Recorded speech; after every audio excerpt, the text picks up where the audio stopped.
We're in Perek Hey. We're near the end of chapter 5 in Tanya. We're near the end of Perek Hey in Tanya. This is where we're holding. Dalet and Hey, chapters 4 and 5, talk about mitzvahs and Teda. What do they say? What does the Rebbe say in Dalet and Perek Hey? That through mitzvahs and through Teda, we're connected to Hashem. Hashem himself. In a mitzvah you have Hashem. In Teda you have Hashem. So when you do a mitzvah, you learn Teda, you're teifest, you hold the Eibishter himself. And then Perek Hey separated mitzvahs from Torah and added that Torah has another property, another quality, another milah. Right? The lahavin loshen tfisa she'omer le'yohu. Leis machshava tfisa v'chulu. Right? The idea that you have to have Hashem inside of you. And the Rebbe has been explaining to us in Perek Hey this idea of a teiroscha b'teich meyai. That besides for Torah being a lavush, Torah is also a mozin. It comes along with us.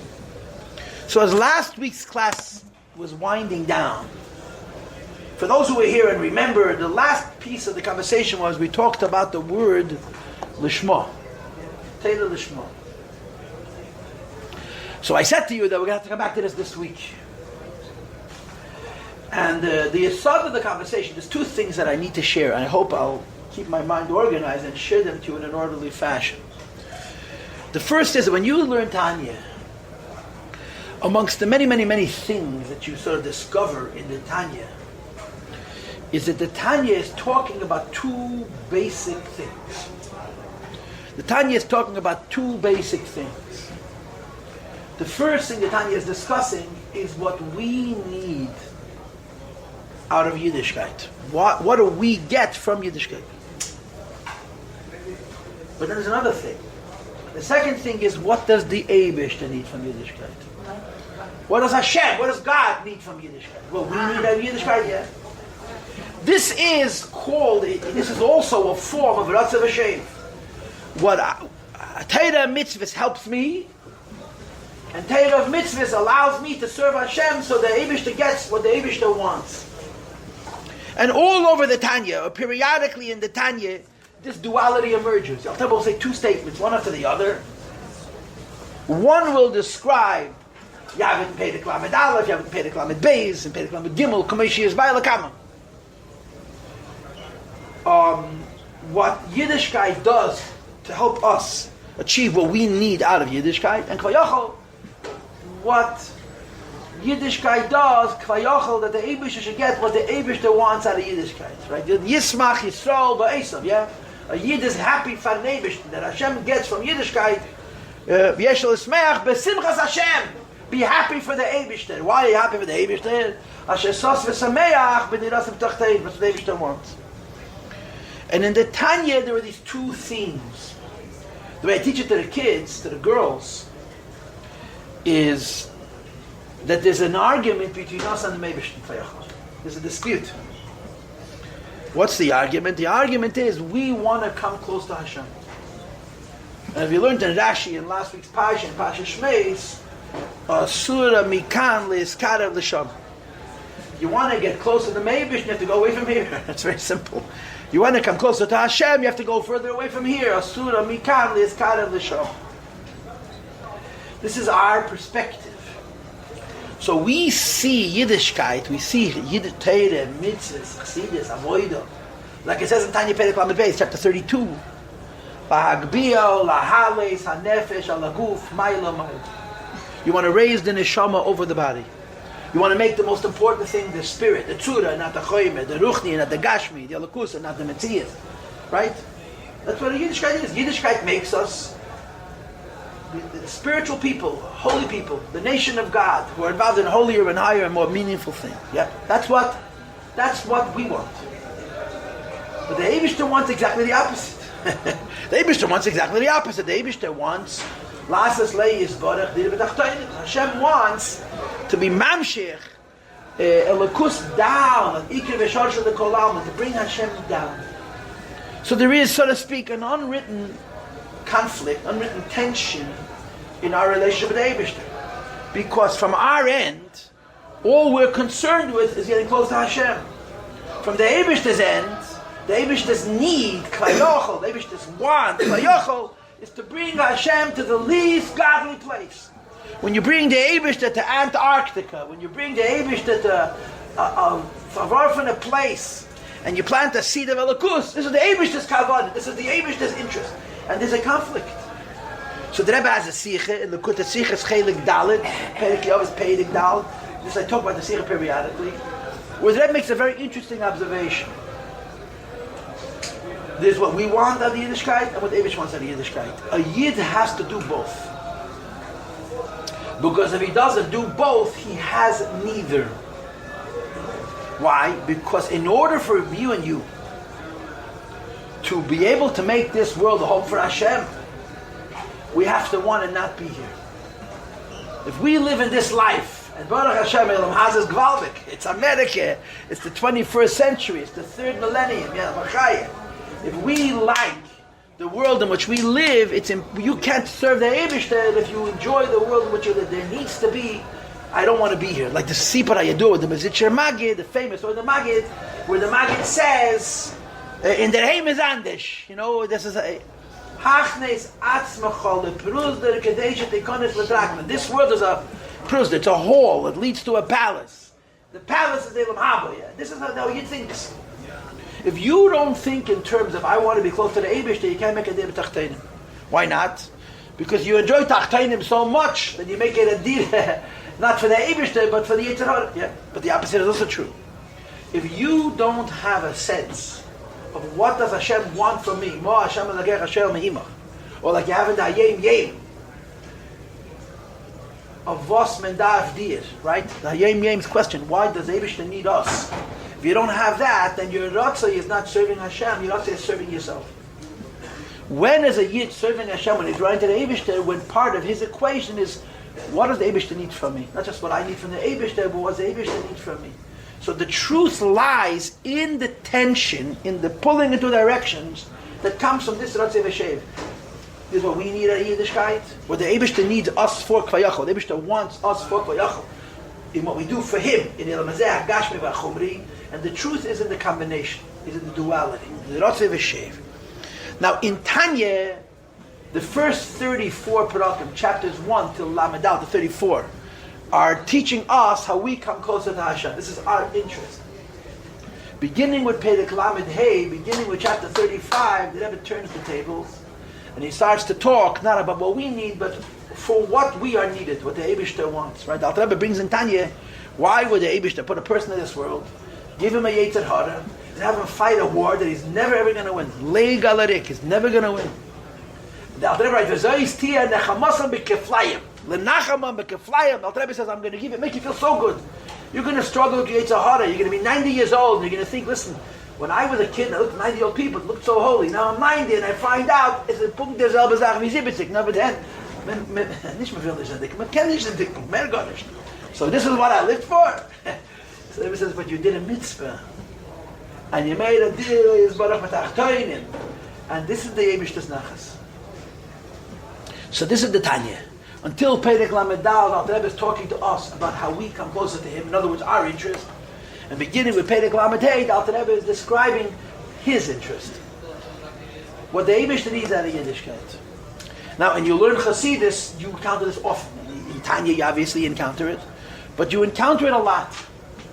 And one of the places where this becomes very clear is when it comes to this question of Teda Lishma. There's a concept in Yiddishkeit called learning Teda Lishma. Or even to do mitzvahs Lishma. Right? What's the Pshat Lishma? Some people learn Teda to do mitzvahs for schar. But you learn that in Rambam, in Perek Yud, Hilchas Tshuva. Some Yidden do mitzvahs because they want to have schar. Who can blame a Jew? It's the one of the 13 principles of faith. As they state in Ani Maimin, the 13 Yigimel Ikerim, that the Rambam himself wrote, the Rambam writes that one of the 13 principles of faith is that there is free will, and there is accountability, and there's reward and punishment. If you do what the Eibishter wants, there's going to be a reward. You do the opposite of what the Eibishter wants, there's going to be an oynish. And that's life. Life is has consequences. And you have to, you're accountable for your actions, and you have to appreciate the consequences of your actions. So the Rambam brings this in the Gimel Ikim, which is in the Hakdama Perek Chelik, which is in the Hakdama Perek Chelik, it's an Edrin. But in that very same scheme, where the Rambam talks about reward and punishment, the Rambam laments reward and punishment. You know that? In the same place that the Rambam presents us with the 13 principles of faith, one of which is that there's a reward for doing a mitzvah and there's a pondering and aveda, the Rambam laments it. Now, how do you deal with both of those things in the same treatise? It's a few pages. It's not a half a page, it's a few pages. But everything by the Rambam is only a few pages, because the Rambam says what somebody else says in a year in a half a minute. The Rambam is so clear, and so concise, and so simple. A minute. So the Rambam writes the idea of having a relationship with the Eibishter. How do we have a relationship with the Eibishter? We have a relationship with the Eibishter because we learn His holy Torah, and we do His holy mitzvahs. Why? What do you mean, why? As I used to do it at Machon Chana when I taught this sugya, so we should get pizza with extra cheese. Verstehst? We should get, or mushrooms. I don't know what your fancy is. You should get a reward. What's the reward? A nice life, beautiful house, early retirement, 2 cars, nachas from the kinder. I mean, these are all the things that are very important to the people. So the Rambam says, imagine a king asks you to do something for him. And he says, and if you'll do it for me, I'll give you a cookie. A whole cookie, not a half a cookie. Those big cookies, they cost $1. Used to cost $1. How much they cost today? Whatever they cost. A ganze cookie with a little chocolate in the middle of the big white cookie, yeah? How are you going to feel? Yippee, the king is giving me a cookie. And the Rambam says, think about it. What is greater, that you have a cookie or that you have a relationship with the king? And if you measure the two, the cookie versus the relationship with the king, how far apart are they? How far apart are they? How far apart? And what's the answer? The cookie is so silly. It is such a joke. It is such an insult. I am going to get a cookie for doing the king a favor. That's what I'm going to get a cookie. You know, that's the story. That's the score. If I'm doing something for a king, the only thing I need for doing this for the king is that I did it for the king. But the Rabbi says, you have to have a little wisdom for that. And he says, Befedish, you can count on one hand how many people have that sensitivity, that wisdom. He says, most people are interested in cookies.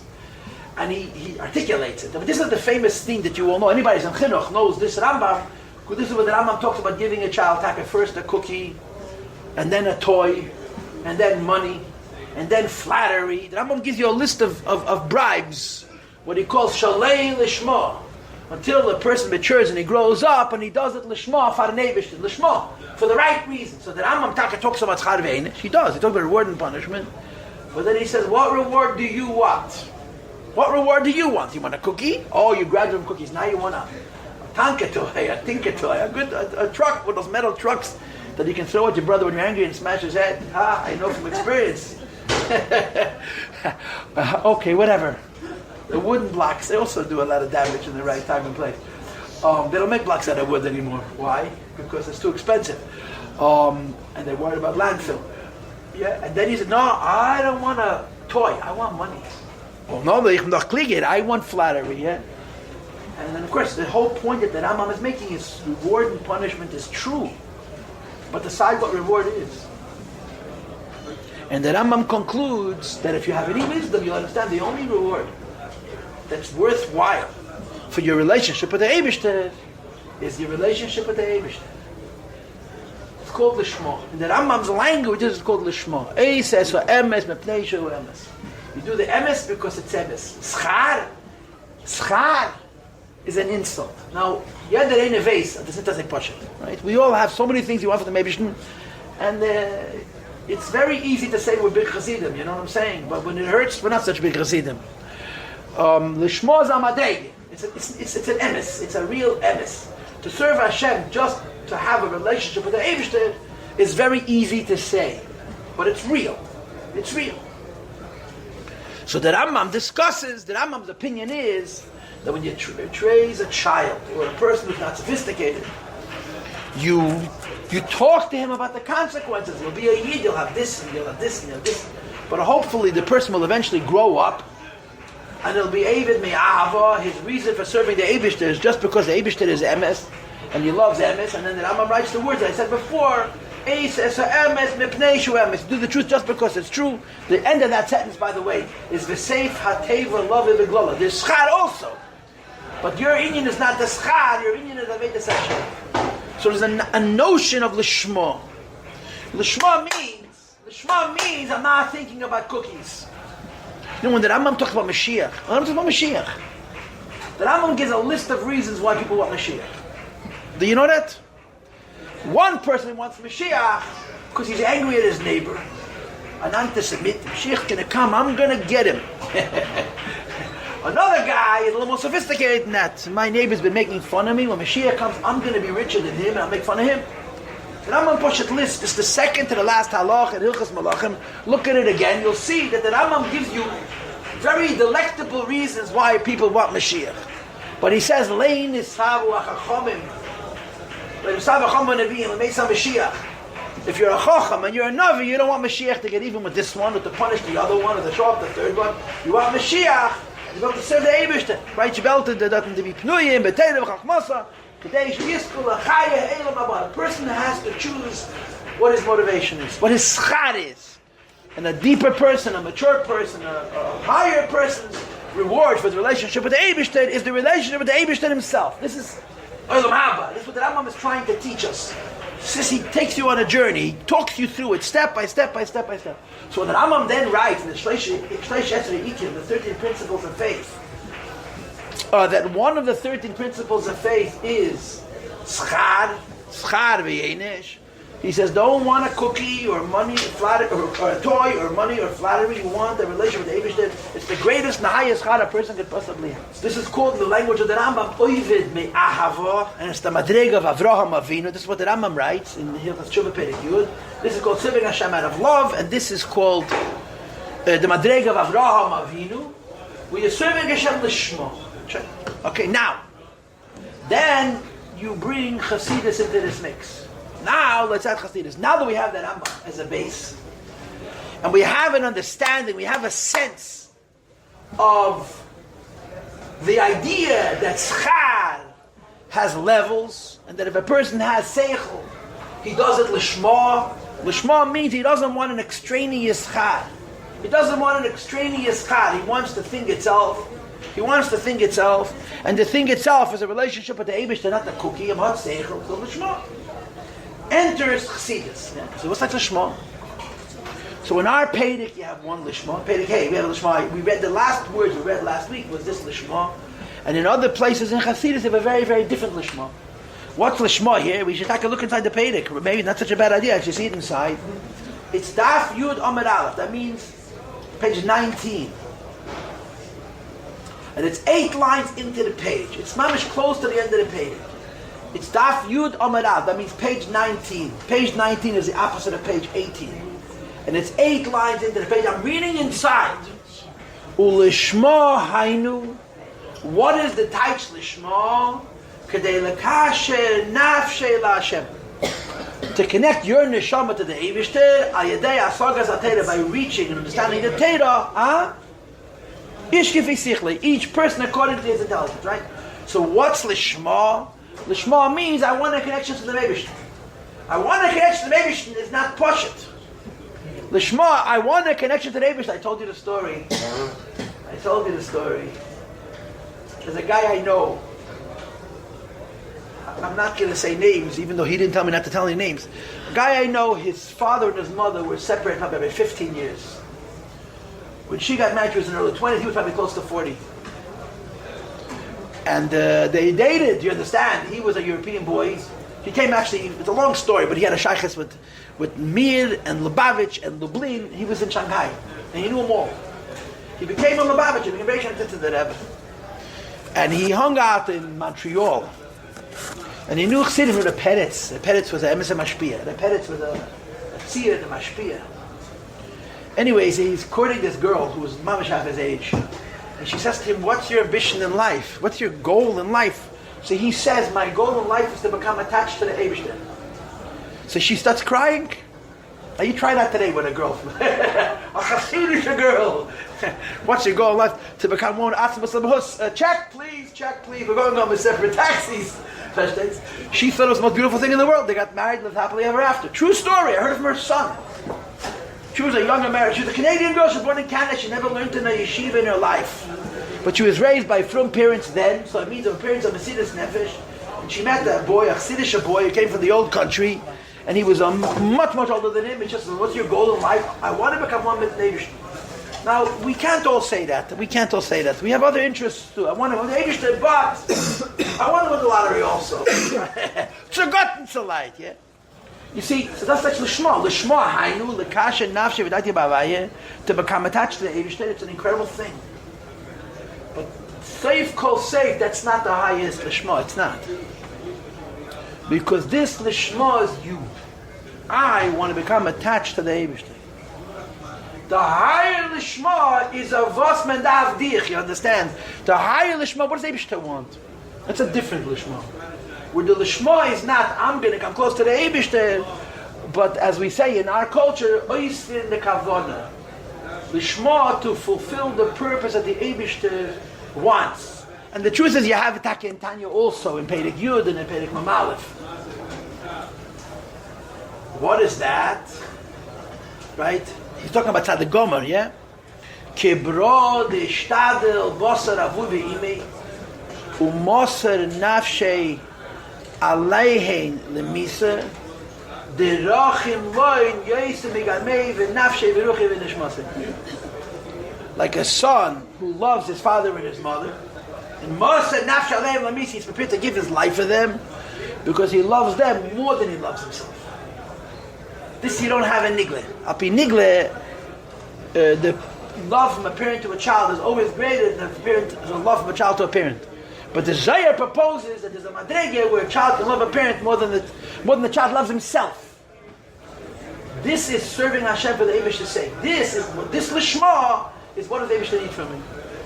Now the way it plays itself out in Haskalah, the way it's said in fancy words, it's in Samachvav, it's called Lishma L'Shem HaTorah.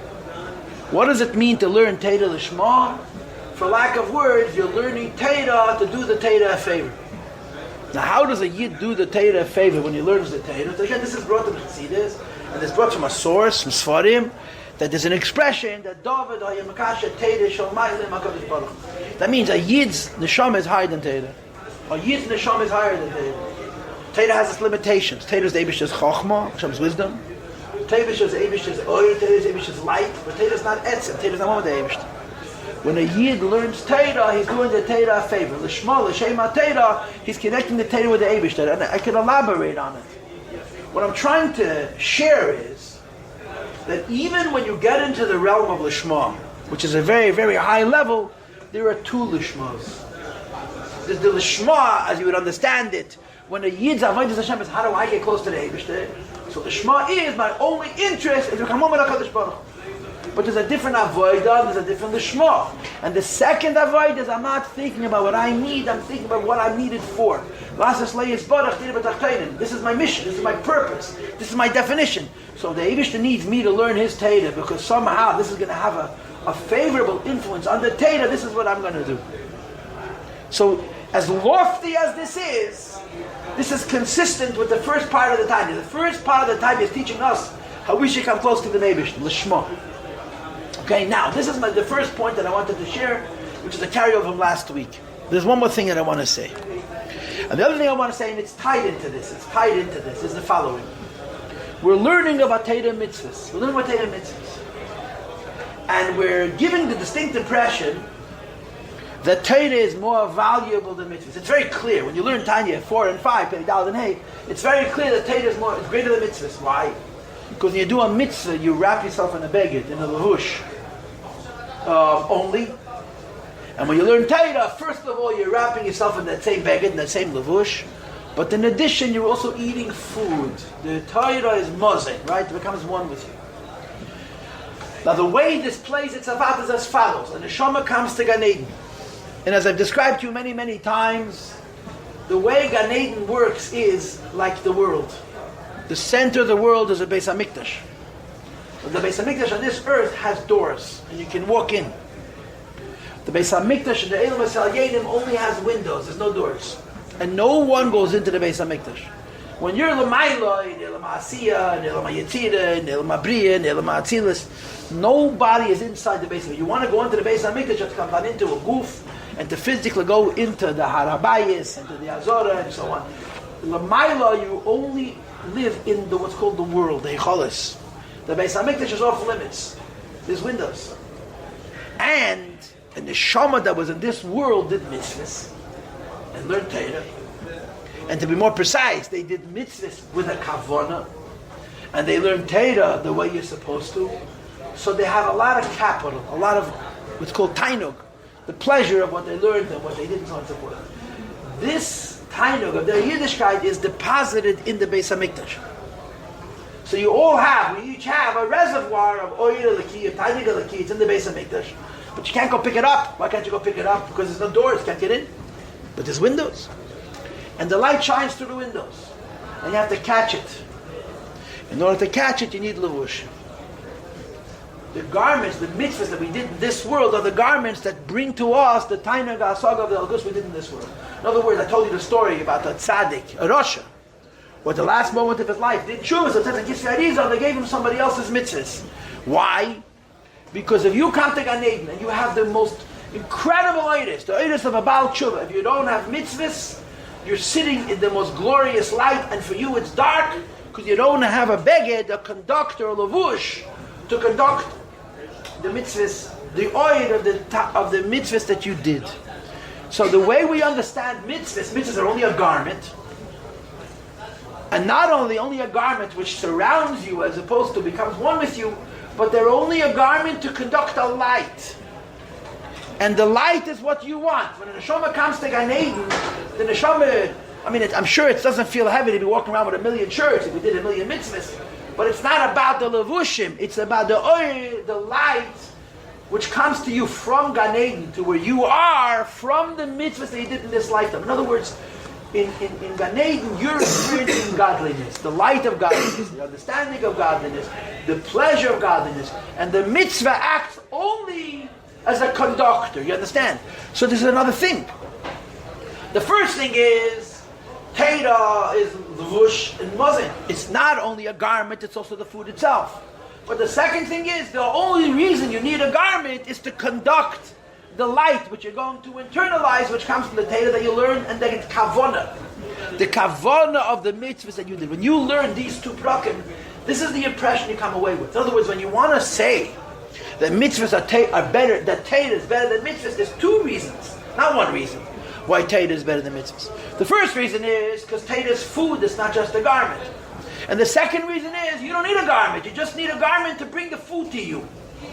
The mitzvah simply serves as a conductor of the light of Torah. You follow what I'm saying? It's not so difficult what I'm just saying, yeah?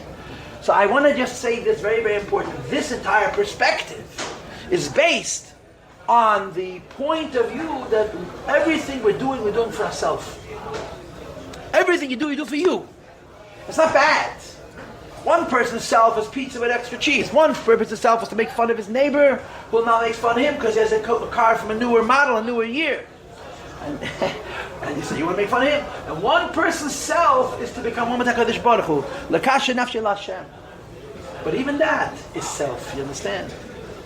Now when you learn other places in Chassidus, later on in Tanya, Perek Lamed Zayin, chapter 37, in Perek Lamed Hey, chapter 35, you have another idea. What's the other idea? The other idea is that when you take a physical thing and you do a mitzvah with it, you reveal how that physical thing is one with Hashem.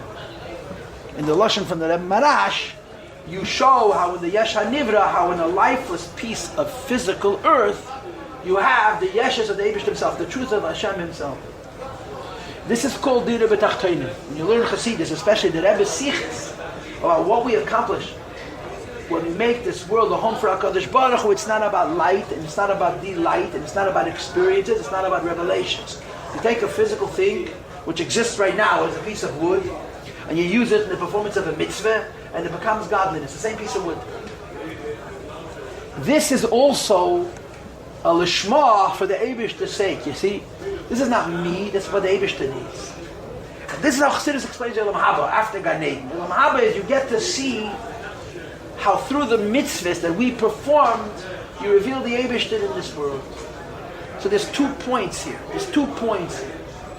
When you learn these two prakim, Daled and Hey, from the point of view of how I'm going to become better, how I'm going to come closer to HaKadosh Baruch Hu. So Torah is better than mitzvahs for two reasons. Number one, Torah is food. And number two, I only need mitzvahs to help me get the light of the Torah that I learned and the kavanas of mitzvahs that I did. My spirituality is enhanced because I serve Hashem. But then there's what Hashem needs. Hashem is not so impressed with your Torah, with what you're understanding. Hashem is not so impressed with what you felt. Hashem is most impressed when you take a physical thing and you use it in the service of HaKadosh Baruch Hu, and that physical thing now becomes not a physical thing, but a piece of HaKadosh Baruch Hu. Okay, so these are the two ideas that I wanted to share today. I'm just going to finish. But these are the two things. I'm way over time, but Sunday, make it a ganef. I'm a ganef always, but Sunday I'm a little bit more kind to myself. The two ideas I wanted to share was, number one, the two understandings of the Shema. And number two, and it's connected to number one. The first understanding of the Shema is how I am going to gain spiritually. And as much as I'm going to gain spiritually, a mitzvah is only a conductor. But then there is what Hashem wants. And when it comes to what Hashem wants, the more important thing, even more than the Torah, is the mitzvah. Because you're taking a physical thing and you're making it more like HaKadosh Baruch Hu. And I'm going to explain this to you with the following illustration. Yeah, we all use the word bittul. It's a favorite word. I went in last night to a Menachem Avol by Goldberg's. He was a young man when he passed away. So I was sitting there. So I wanted to get something out of him. So I said to him, when did you find the car? This is what happens. I go into a shiva and I start to cross-examine. I try to epis avart. So one of his sons told me avart. His father, his Zayde, David Goldberg, was a big chassid. He was a Talmud of Rabbi Altis, he was a mashpia, was a tzir. Unfortunately, he passed away very young. And he became very friendly with the Ben Shem. He would visit at Yisrael all the time. And Ben Shem would give rent to fire. Ben Shem's chassidus was not in the past, it was in the present. He lived with the Rebbe. And this Goldberg was very impressed by the Ben Shem. So he says to Ben Shem, I want my son to be by the Rebbe. Go to New York. Long story, he got here and he wouldn't go home for 25 years. He was afraid to go home because he came here illegally. But part of the story is, one of his staff, he got stuck in London for 6 months, he got stuck in London.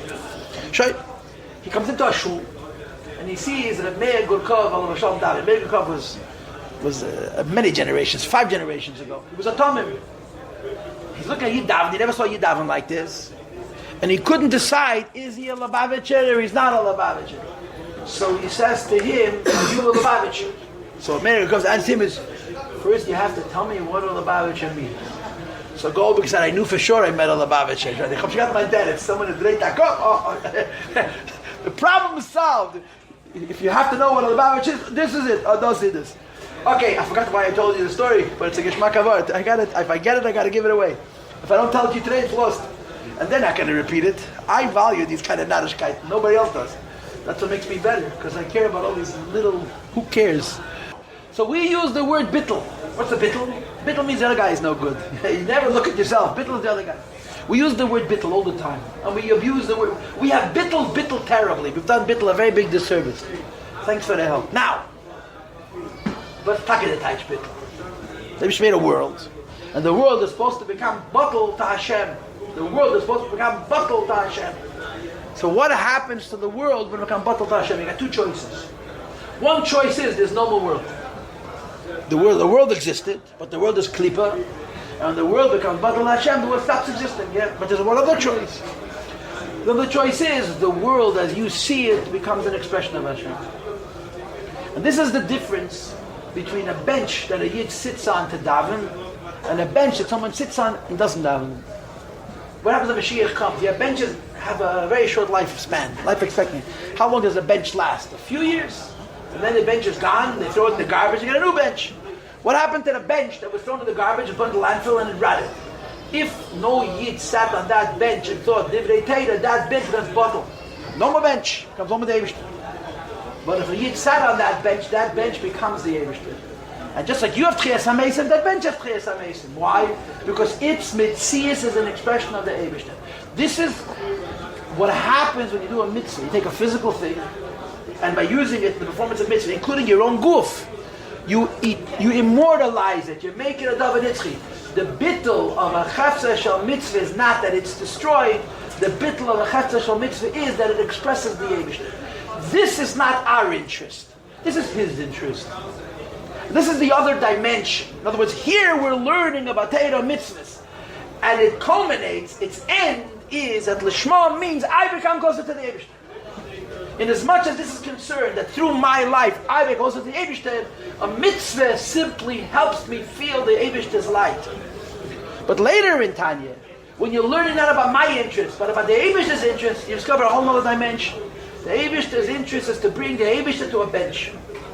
And that means you sit on a bench, you do a mitzvah, you made the bench in the shtickle of the kus, and this means that the bench expresses the Eibishter and becomes a dove nitzchi. So you have both sides of the coin, if you will.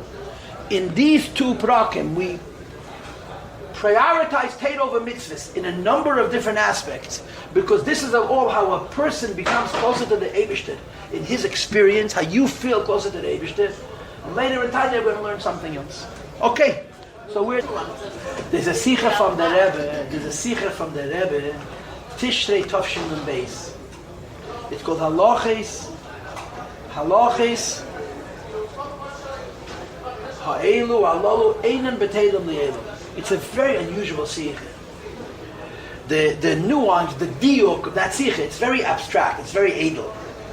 Is the difference, and it's a nigla sikha, is the difference between the word halacha and the word mitzvah. What's the difference between the word halacha and the word mitzvah? Halacha means you move. Mitzvah is you are given a command and you react. So the Rebbe brings a Yerushalmi that says, and he developed it. Mitzvahs are going to end. Mitzvahs are going to end. But halachas are forever. What's the difference? The mitzvahs are doing the halachas. The answer is that doing a mitzvah means you're one thing. The Eibush is a separate thing. He tells you what to do and you do it. In La'asad Lava, you become an expression of the Eibush, so you walk on the Eibush's path. You do the same mitzvah. But you don't do the mitzvah because he told you that you're doing it. This is your journey because you're an expression of him. That's the toichin of that sikh.